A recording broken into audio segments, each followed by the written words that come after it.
Yes, sir.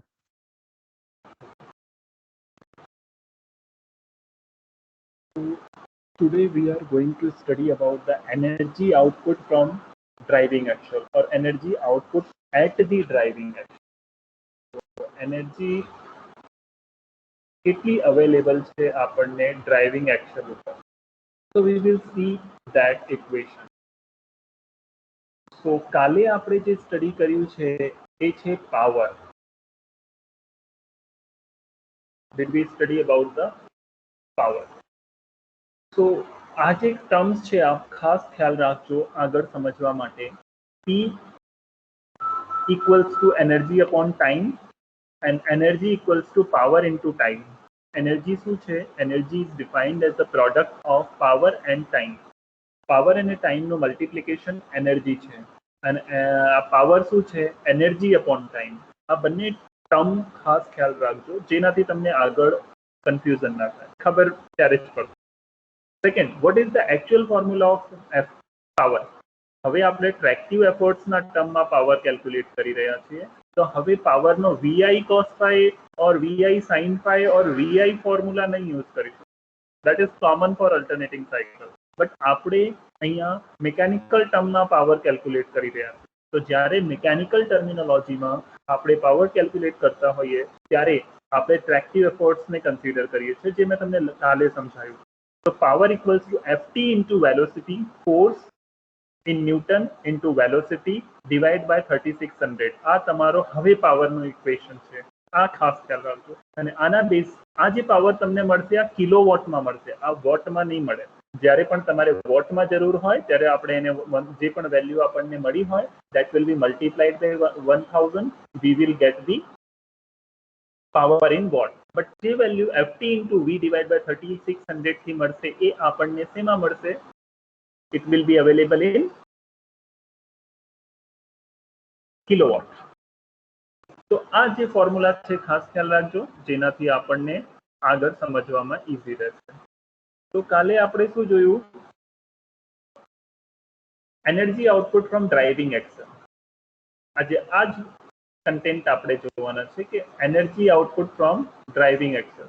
Driving Excel ઉપર કેટલી energy આપણને અવેલેબલ છે અથવા તમારા લોડ અથવા વેટ પ્રમાણે કેટલી એનર્જી હોવી જોઈએ.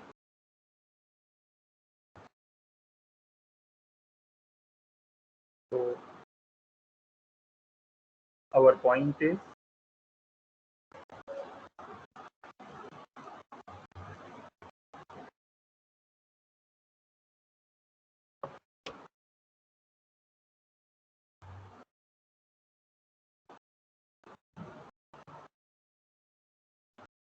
energy output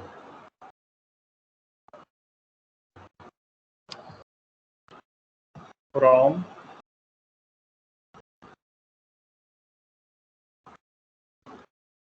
driving action.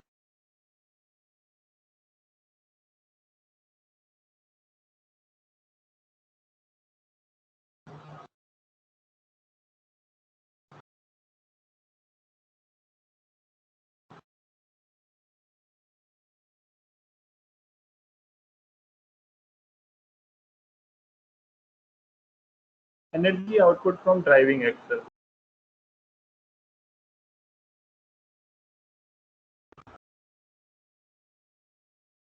So energy output from driving axle ક્યાંથી ક્યારે ક્યારે આપણને જરૂર પડે એનર્જીની?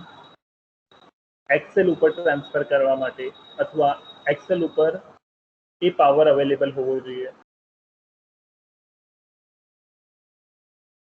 એનર્જીનું આઉટપુટ ક્યારે વ્હીલ ઉપર અથવા એક્સેલ ઉપર ટ્રાન્સફર હોવું જોઈએ? આપણે અહીંયા એવું માનીએ છીએ કે એક્સેલ ક્યારે ક્યારે T0 થી T3 લગી સર. અને ફ્રી રનિંગ સુધી સર. બિલકુલ. કાલે આપણે જે ડિસ્કસ કર્યું હતું કે તમારે મેક્સિમમ પાવર એક્સેલરેશન ટાઈમમાં જોઈએ. તો મેક્સિમમ એનર્જી એક્સેલરેશનમાં સ્પેન્ડ થશે. પછી જ્યારે તમારી ટ્રેન મોમેન્ટમમાં આવી જશે તેના પોતાના ઇનર્સિયા અને મોમેન્ટ ઓફ ઇનર્સિયાના કારણે એનો જે ઘણા બધા રેસિસ્ટન્સ હોય છે એ મિનિમાઇઝ થઈ જાય છે. જસ્ટ ઓનલી લિમિટેડ રેસિસ્ટન્સ એના ઉપર એફેક્ટ કરે છે. તો એ ટાઈમ ડ્યુરેશનમાં ઓછી એનર્જી યુટિલાઇઝ થાય છે, બટ એક્સેલરેશન ટાઈમ પીરિયડમાં વધારે એનર્જી યુઝ થાય છે. તો energy output from driving action આપણને acceleration time period and free running time period આ બંને ટાઈમ પીરિયડમાં જ એનર્જી વ્હીલ ઉપર ટ્રાન્સફર કરવાની છે. બ્રેકિંગ એન્ડ રિટાર્ડેશન ટાઈમ પીરિયડમાં આપણે કોઈ એનર્જી લોકોમોટિવ અથવા વ્હીલ ઉપર ટ્રાન્સફર કરવાની હોતી નથી. એમાં આપણે રીજનરેટ કરીએ છીએ. ઓકે, તો આપણો ઇક્વેશન શું બને છે આના બેઝ ઉપર? Energy output from the driving axle. તો ટોટલ એનર્જી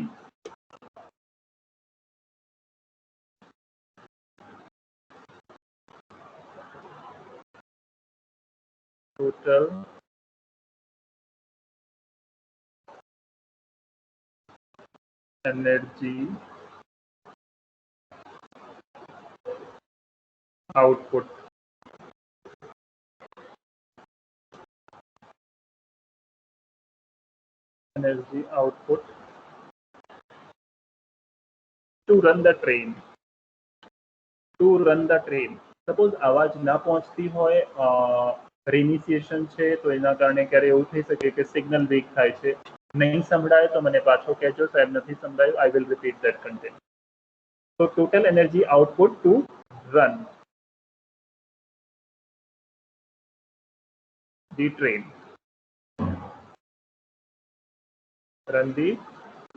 ટ્રેનને રન કરવા માટે.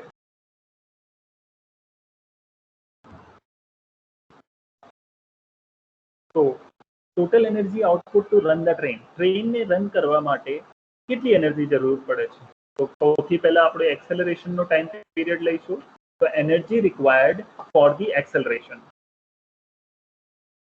Energy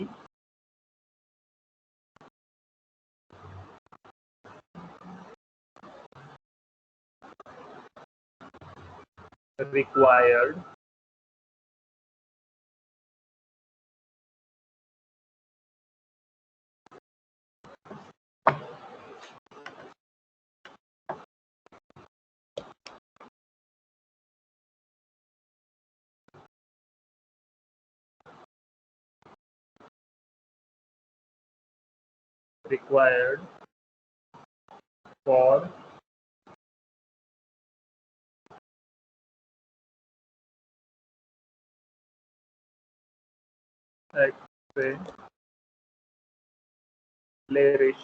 acceleration.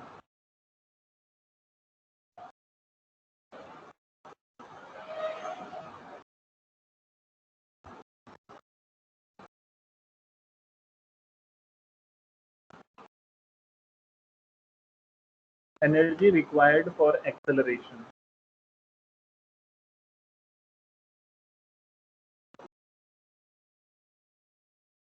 આ તો એક્સેલરેશન ટાઈમનો એનર્જી થયો. પછી એવી જ રીતે energy required during the free run. તો ફ્રી રન માટે જે એનર્જી યુઝ થાય છે એ energy required during the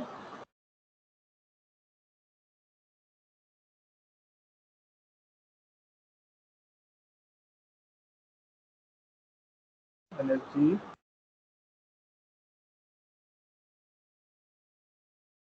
required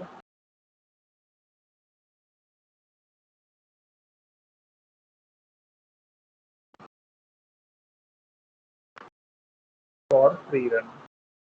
તમે ફોર ફ્રી રન લખી શકો છો અથવા ડ્યુરિંગ એક્સેલરેશન લખી શકો છો. During is better word. Let us replace it by energy required during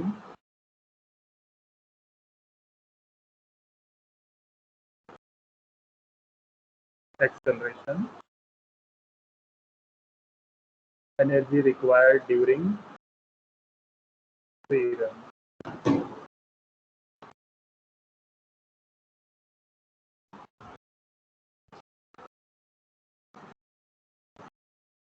free run લખી શકો છો અથવા કોન્સ્ટન્ટ રન પણ લખી શકો. કોન્સ્ટન્ટ મીન એ ટાઈમ પીરિયડમાં ઓલમોસ્ટ કોન્સ્ટન્ટ સ્પીડ હોય છે. સો વી હેવ પ્લેસ્ડ કન્ડિશન. મારે એક્સેલ ઉપર ટોટલ એનર્જી જોઈએ છે, તો ટોટલ એનર્જી બે પાર્ટમાં ડિવાઈડ થશે. એક energy required during the acceleration time period and energy required during the free run time period. Means acceleration time પીરિયડમાં જે એનર્જી યુઝ થતી હશે એ અને ફ્રી રન ટાઈમ પીરિયડમાં જે એનર્જી યુઝ થતી હશે એ બંનેની એનર્જીમાં ડિફરન્સ હશે. મેં તમને કીધું કે એક્સેલરેશન ટાઈમમાં તમારું વ્હીકલ, તમારો માસ રેસ્ટ મીન્સ 0 થી સ્ટાર્ટ થાય છે. તો you require the optimum energy against the various forces. અલગ અલગ ફોર્सेस માટે તમારે એનર્જી ડેવલપ કરવી પડશે એક્સેલરેશન ટાઈમ પીરિયડમાં. But free run ma your vehicle is already in motion, so it will be having the inertia or momentum of inertia, due to which there will be need minimum power, torque, force to accelerate, or sorry, to run કરવા માટે ઓછું power, torque અને ફોર્સની જરૂરિયાત હશે free run ટાઈમમાં, કારણ કે એ વખત ઘણા બધા રેસિસ્ટન્સ ઓછા થઈ ગયા. તો total energy output to run the ટ્રેનને રન કરવા માટે અલગ અલગ એનર્જી જે આપણને ડિપ્લોય કરવાની છે એને ફેક્ટરમાં ડિવાઈડ કરી દીધું. આપણે T3 પછીનો ટાઈમ પીરિયડ નથી લીધું, કારણ કે ત્યાં આપણે એનર્જી એપ્લાય નથી કરતા. એ વખતે આપણે મોટરને સપ્લાય ડિસ્કનેક્ટ કરી દઈએ છીએ અને પછી બ્રેકિંગ એપ્લાય કરીએ છીએ. તો those time periods are neglected. એ ટાઈમ પીરિયડ આપણે નેગ્લેક્ટ કરીએ છીએ, એને કન્સિડર નથી કરતા. ઓકે, સો નેક્સ્ટ પોઈન્ટ, આ એનર્જી રિક્વાયર્ડ ડ્યુરિંગ એક્સેલરેશન, આને હજુ હું કોઈ ફેક્ટર કરી શકું છું? તમને લાગે છે એવું ને કે આપણે એને હજુ ચેન્જ કરી શકીએ છીએ, કોઈ ફેક્ટરમાં ડિવાઈડ કરી શકીએ છીએ?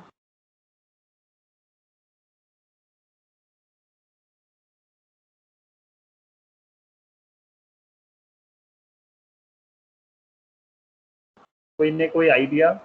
Energy required during acceleration, just acceleration time પીરિયડના એનર્જીને આપણે કોઈ પણ ફોર્મમાં કન્સિડર કરી શકીએ છીએ?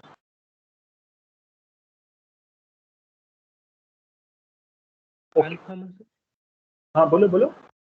આલ્ફામાં ડિવાઇડ કરી શકીએ છીએ? નો બેટા, અહીંયા આલ્ફાને આપણે એનર્જી કન્સિડર કરી રહ્યા છે. તો એનર્જીને શું છે, એનર્જીનો ફોર્મ્યુલા આપણે શું જોયું છે? E equals to P into T. P into T. P means power and T means time period for that power. આ પાવર માટેનો ટોટલ સમય. તો આ એનર્જી જે છે, આપણે એનર્જી રિક્વાયર્ડ ડ્યુરિંગ એક્સેલરેશનને બે ભાગમાં ડિવાઈડ કરીશું. Acceleration time પીરિયડમાં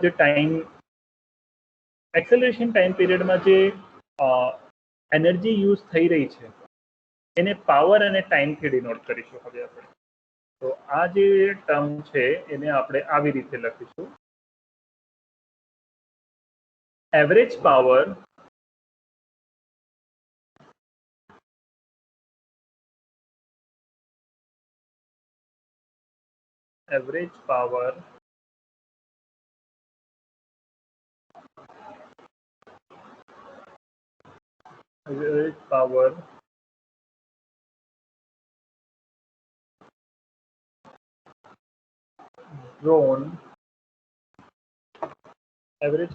drawn for acceleration, okay, during acceleration.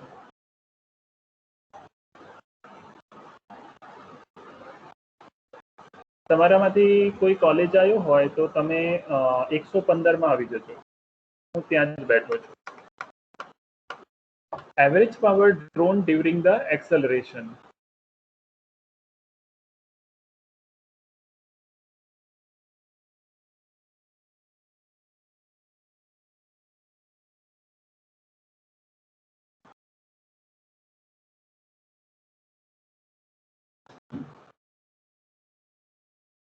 multiply by average power drawn during acceleration multiply by the time period for acceleration. Time period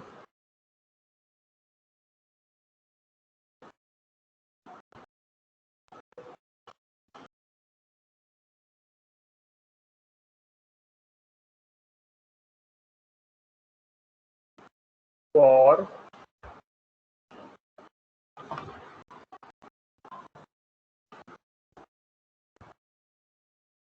acceleration.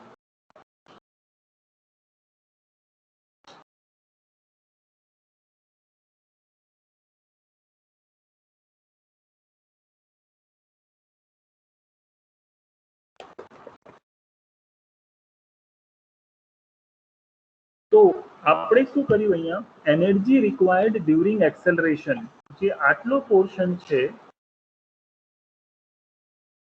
આ પોર્શનને સિમ્પ્લિફાઈ કર્યું છે. Energy means power into time. તો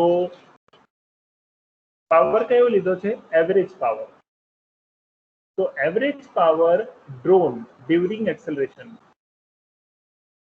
acceleration માટે જે average power drawn અથવા acceleration time પીરિયડમાં જે average power use કરવામાં આવ્યું છે અથવા યુટિલાઇઝ કરવામાં આવ્યું છે એ multiply by time period for acceleration. એ સમય ડ્યુરેશનનો ટાઈમ પીરિયડ મીન્સ કેટલા સમય ડ્યુરેશનનો તમારો એક્સેલરેશન હતો. તો પાવર ઇન્ટુ ટાઈમ આ એવરેજ આ એક્સેલરેશન માટે નો કોમ્પોનન્ટ છે જેને આપણે ફેક્ટર કર્યું. એવી જ રીતે energy required during the free run. Free run માટેનું પણ આપણે આ જ કન્સેપ્ટ યુઝ કરીશું. તો average power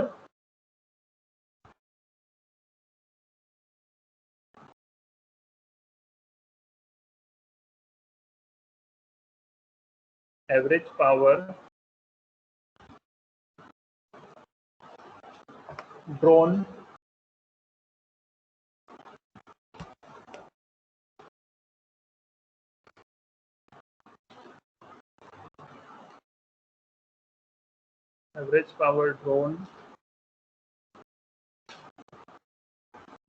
during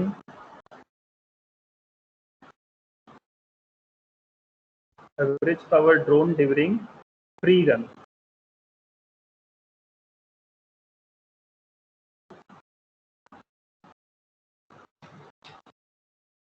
Multiply by time period for free run.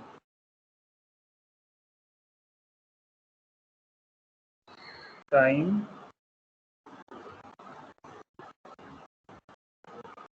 period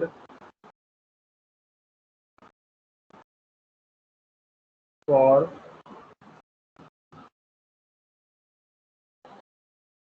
free run. Now આપણે આટલું સેક્શન શું ઇન્ડિકેટ કરે છે? From here to here it indicates the energy during acceleration and આ સેક્શન શું ઇન્ડિકેટ કરે છે અહીંયાથી અહીંયા સુધીનો energy during free run. So similarly these two components. Okay, energy required during acceleration plus energy required during free run ને આપણે power average power drawn during acceleration into time period for acceleration then average power drawn during free run into time period for free run factorize કર્યું છે. હવે અહીંયા સુધી કોઈને કોઈ question arise થાય છે? કોઈ ક્વેરી છે? કોઈ ક્વેરી છે કોઈને? No sir. ઓકે, તો એવરેજ પાવર ને શું લખી શકીએ છીએ આપણે?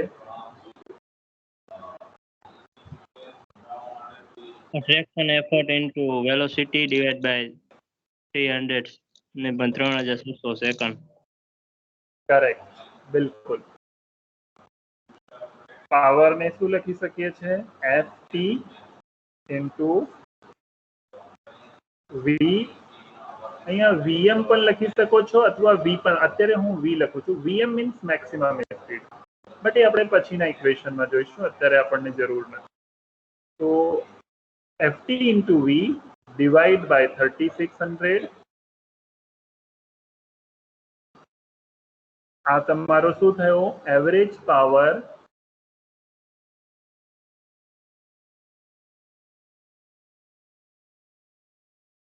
આ શું થયો? ft into V divide by 3600, આ આપણું પાવર થયું in kilowatt, into multiply by time.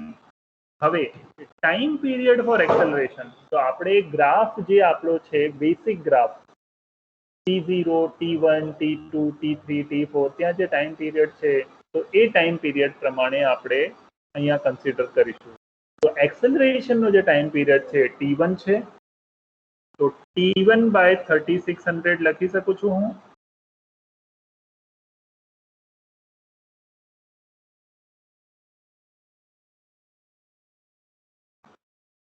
But sir acceleration તો સર T2 લગી નથી સર. એ ટાઈમ પીરિયડ T2 ઉપર ફિનિશ થાય છે, બટ એક્સેલરેશનનો જે ટાઈમ છે એ ફ્રોમ 0 મીન્સ T0 થી T2 સુધી છે, બટ એ આખો જે ટાઈમ ડ્યુરેશન છે આપણે એને T1 માની લીધું છે, અને જે આખો ટાઈમ ડ્યુરેશન તમારો પ્રી એક્સેલરેશન છે એનો T2 માન્યું છે, એન્ડ જે આખો ટાઈમ ડ્યુરેશન રિટાર્ડેશન અને બ્રેકિંગ નો કમ્બાઈન કરેલો છે ને T3 માન્યું છે. Let me show you that.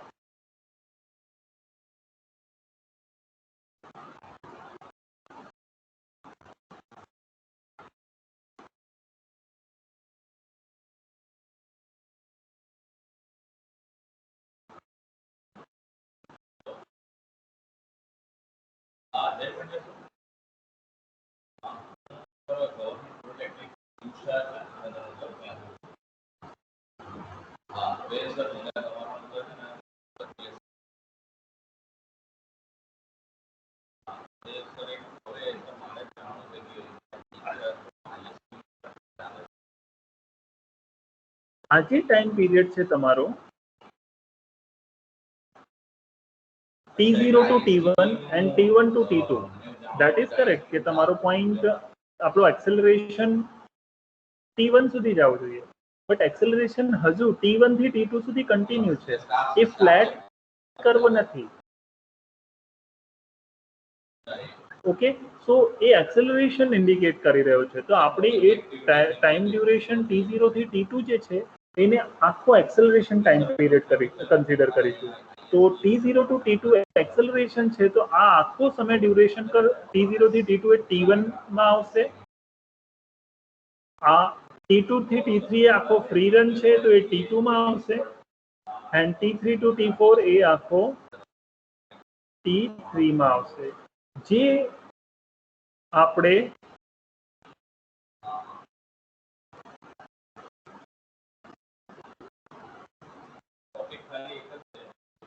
જ્યારે ટ્રેપેઝોઇડલ બેઝડ ઇક્વેશન સોલ્વ કર્યું હતું ત્યારે આપણે શું ડિનોટ કર્યું હતું?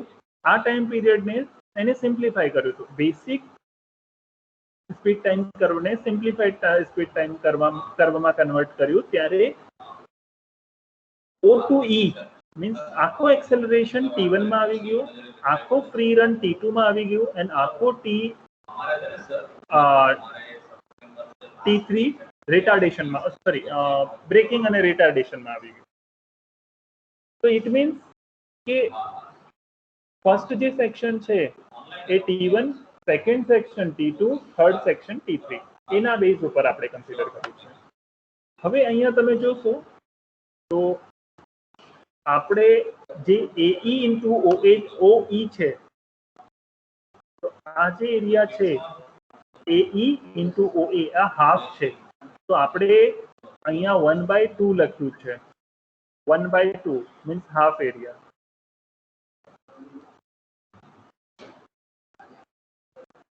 ઓકે,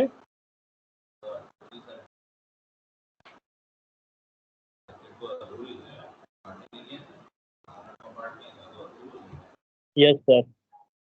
ઓકે, તો એ જ વસ્તુ આપણે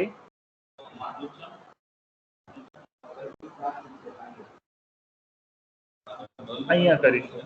અહીંયા power ft into v divided by 3600 into t1 divided by 3600. તો એક્સેલરેશન ટાઈમ ડ્યુરેશન નો કર્વ કમ્પ્લીટ રેક્ટેંગલ નથી, એ હાફ રેક્ટેંગલ છે. તો એ હાફ રેક્ટેંગલમાં તમારો પાવર પણ અહીંયા હાફ થઈ જશે. તો એ જે કોમ્પોનન્ટ છે એ કોમ્પોનન્ટને આપણે 1/2 થી ડિવાઈડ કરી દઈશું. So we will place 1/2 in 1/2 into ft into v divided by 3600 into t1 divided by 3600. So this is the part for average power drawn during acceleration into time period for acceleration. એવી જ રીતે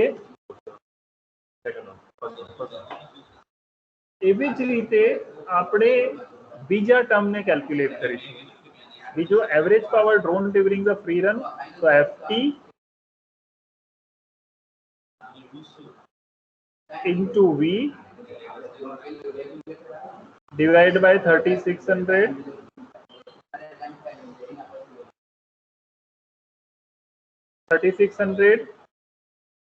into time period t2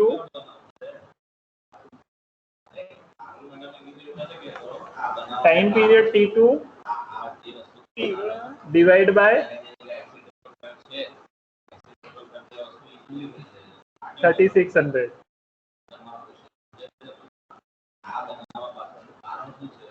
આમાં 1/2 થી divide નહીં કરીશું, કારણ કે આ જે t2 ટાઈમ પીરિયડ છે કમ્પ્લીટલી ફ્લેટ રેક્ટેંગલ છે અથવા સ્ક્વેર ફોર્મમાં છે, જેનામાં AE into means vertical length divide by horizontal length એ બંને આવશે. તો અહીંયા આપણે 1/, means average power drawn during free રનમાં 1/2 થી ડિવાઈડ નહીં કરીશું. જે પાવર છે એ એકચ્યુઅલ પાવર કન્સિડર કરીશું. Then this is the formula for energy output from driving axle. આઉટપુટમાં ડ્રાઇવિંગ એક્સલ કન્સિડર કરવા માટે આ એક ફોર્મ્યુલા છે, બટ આની વેલ્યુ તમને શેમાં મળશે? Kilo watt hour. અહીંયા જે પણ વેલ્યુ છે તમને કિલો વોટ અવરમાં છે. હવે વોટ અવરમાં કન્વર્ટ કરવા માટે you need to multiply by 1000. Kilo watt અવરને 1000 થી મલ્ટીપ્લાય કરવું પડશે.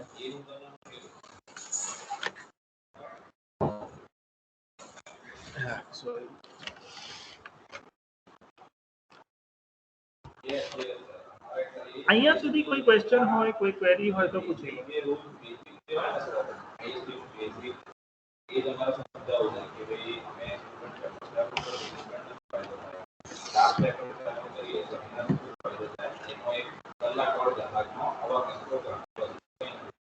Okay, so this is your energy out.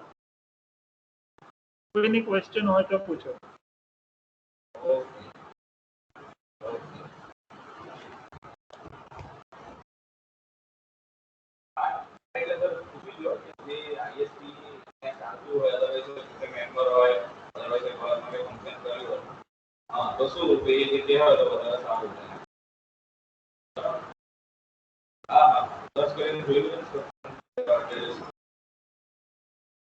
Energy output. હવે આ જ એનર્જી આઉટપુટને આપણે સ્પેસિફિક એનર્જી આઉટપુટમાં મિકેનિકલ ટર્મિનોલોજીમાં ફાઇન્ડ આઉટ કરવું હોય તો કેવી રીતે કરીશું? તો એનર્જી આઉટપુટ કેવી રીતે ફાઇન્ડ આઉટ કરીશું અને કમ્પ્લીટલી મિકેનિકલ ટર્મમાં લખવું હોય તો? તમને કોઈ ક્વેશ્ચન નથી?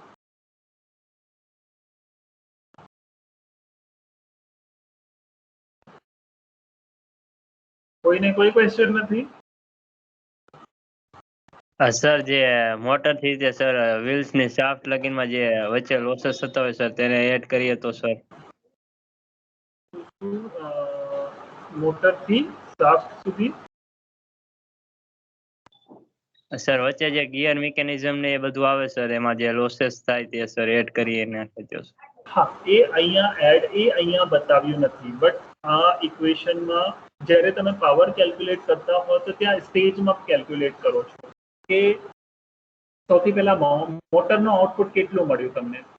મોટરના આઉટપુટ પછી તમે ડાયરેક્ટલી સ્પીડ અને વેટ એના પ્રોપોર્શનલમાં વ્હીલ ઉપર આઉટપુટમાં કેલ્ક્યુલેટ કરશો. મીન્સ એકચ્યુઅલ આઉટપુટ તમારા રનિંગ કન્ડિશનના ફોર્મમાં કેટલું આવ્યું. તો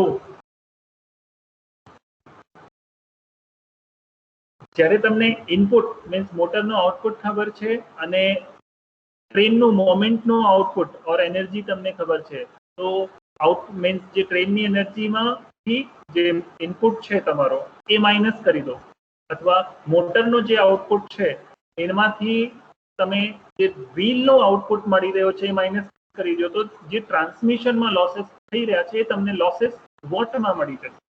અને વોટમાં ડિડક્શન કરશો તો વોટમાં ડેટા મળશે, એનર્જીમાં ડિડક્શન કરશો તો એનર્જીમાં ડેટા મળશે. તો એનું સ્ટેજીસ આપણે અહીંયા કેલ્ક્યુલેટ નથી કર્યું કારણ કે મિકેનિકલ કન્સેપ્ટ થઈ જાય છે. એટલા માટે આ ઇક્વેશનમાં ઓનલી ઇલેક્ટ્રિકલ પેરામીટર્સ ઓર ઇલેક્ટ્રિકલ પાવર અને એનર્જીના રિસ્પેક્ટમાં કેલ્ક્યુલેટ કરવામાં આવ્યું. મિકેનિકલ લોસેસ આ ઇક્વેશનમાં આવ્યું નથી, બટ જ્યારે પણ આપણે કેલ્ક્યુલેટ અથવા કોઈ પણ મશીન ડિઝાઇન કરીએ છીએ અથવા વ્હીકલ ડિઝાઇન કરીએ છીએ તો એ મોસ્ટ ઇમ્પોર્ટન્ટ ફેક્ટર છે, કારણ કે મેક્સિમમ લોસેસ મિકેનિકલ મિકેનિઝમમાં જ હોય છે.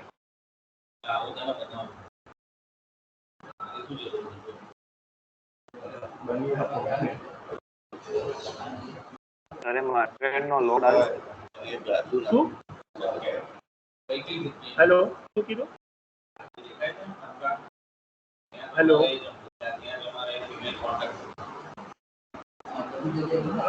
ક્વેશ્ચન મને ના સંભળાયો. હેલો, ગાડી માટે મોટી હા, ગાડીમાં વજન છે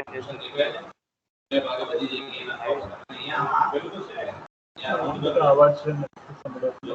પછી રિપીટ કરો.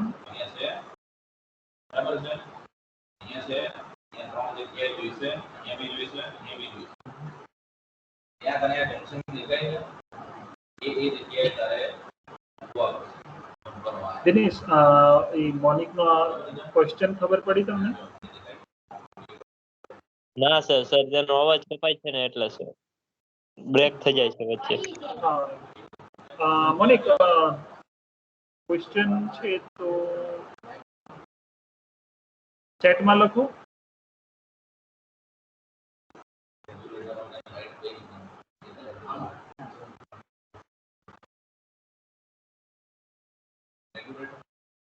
ઓકે, ત્યાં સુધી તમારો ક્વેશ્ચન લખો, હું એ ઇક્વેશન જેટલું બાકી છે એ પૂરું કરી દઉં.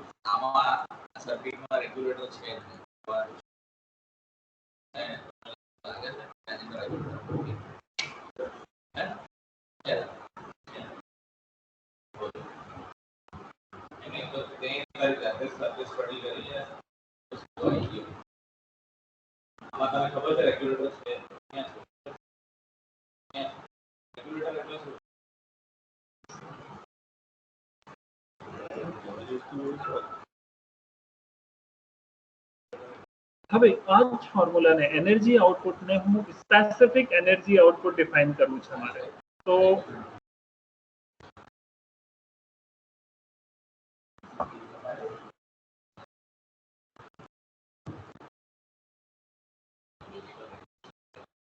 specific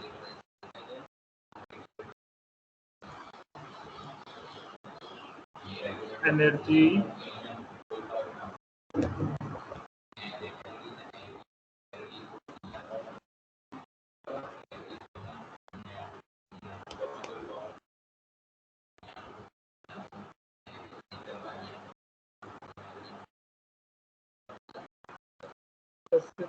specific energy out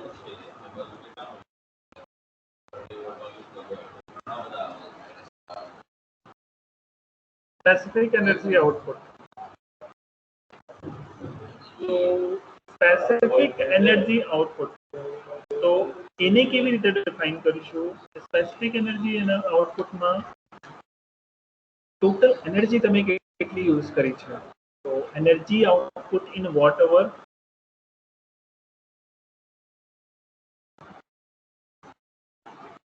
energy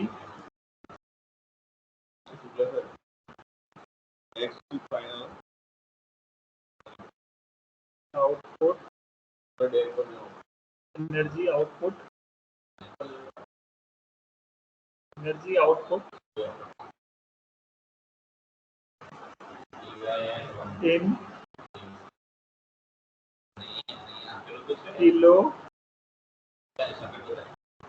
energy output in whatever, sorry, it's not kilowatt, it's whatever, what hour.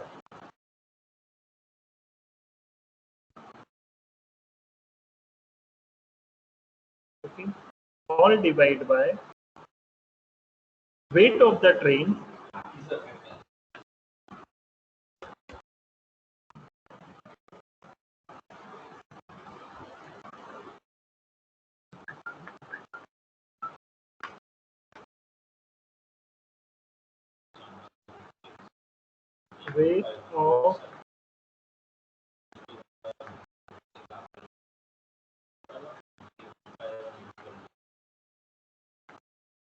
weight of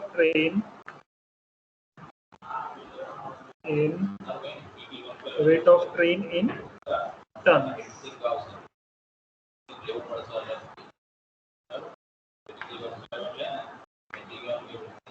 Weight of train in tons multiplied by distance in kilometer.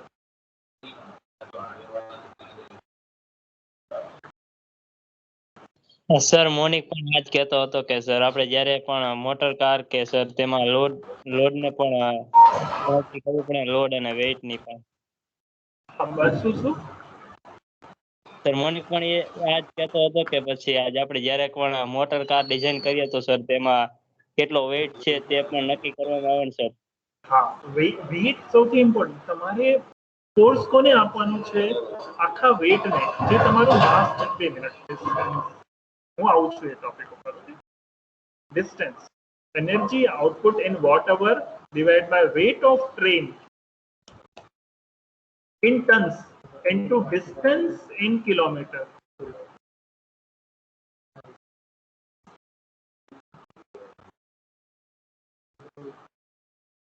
Okay, so specific energy output equals to energy output in watt hour divided by weight of train in tons into distance in kilometer. તો આ છે તમારું specific energy output. તો ક્યારે પણ specific energy output તમારે calculate કરવું હોય તો આ ફોર્મ્યુલાથી તમે ડાયરેક્ટલી કેલ્ક્યુલેટ કરી શકો છો. એવી રીતે આ તો એનર્જી આઉટપુટ થયું અને કેટલું એનર્જી યુઝ થઈ છે. The specific energy utilization or specific energy consumption by the train can be defined as a ratio of energy consumptions in watt hour to the product of weight of train in trains, so weight of train in tons multiplied by distance in kilometer. So it can be written as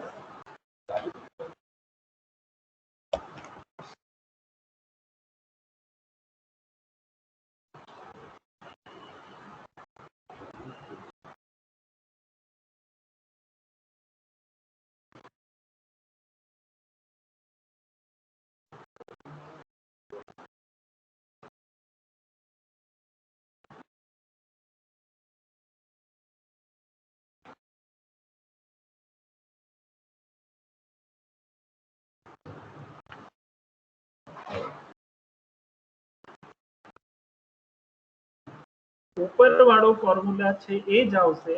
just energy આઉટપુટની જગ્યા energy consumption થઈ જશે.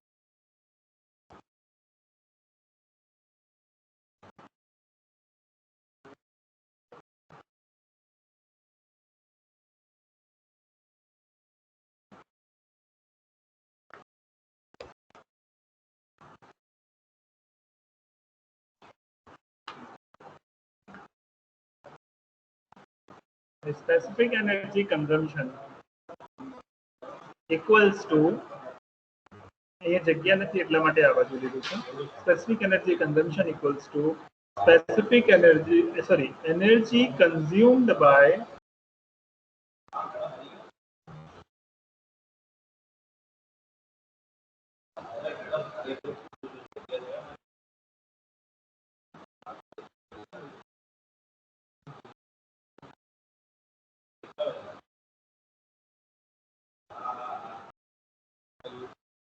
energy consumed by train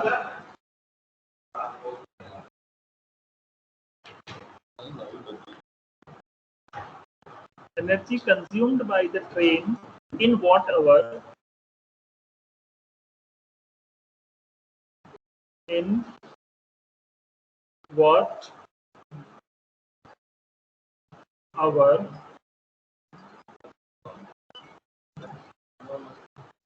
what hour whatever आपको नहीं लगे short में WH Lakhu છે all divided by weight of train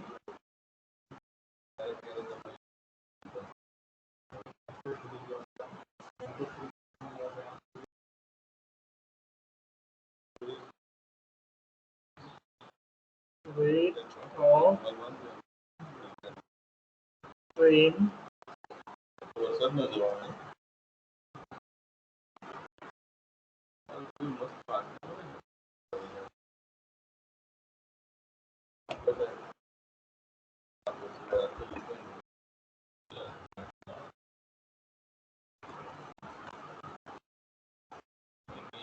weight of train in tons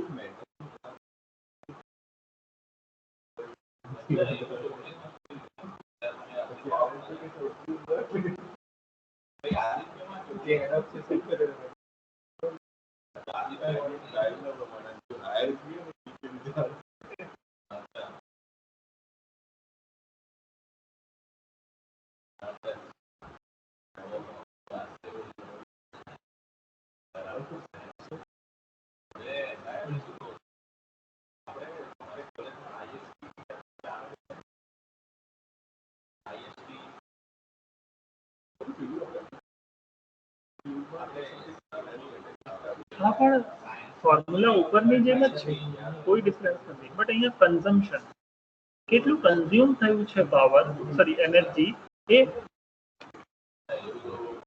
એનર્જીના રિસ્પેક્ટમાં છે specific energy consumed so energy consumed by the train in whatever divided by weight of train in tons એ પણ ઉપર છે divided by distance in kilometer બંને term ન્યુમેરેટરના બંને term same છે energy output in whatever energy consumed by the train in whatever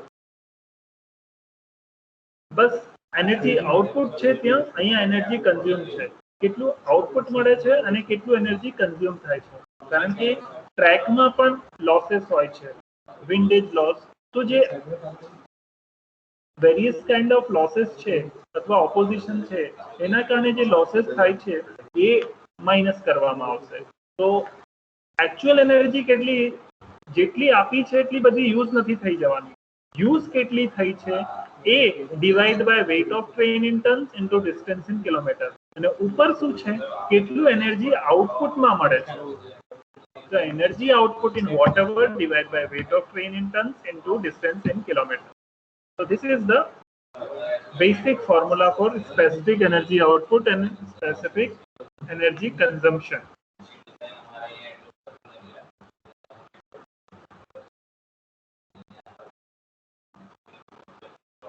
તો હવે તમારું જે ક્વેરી હોય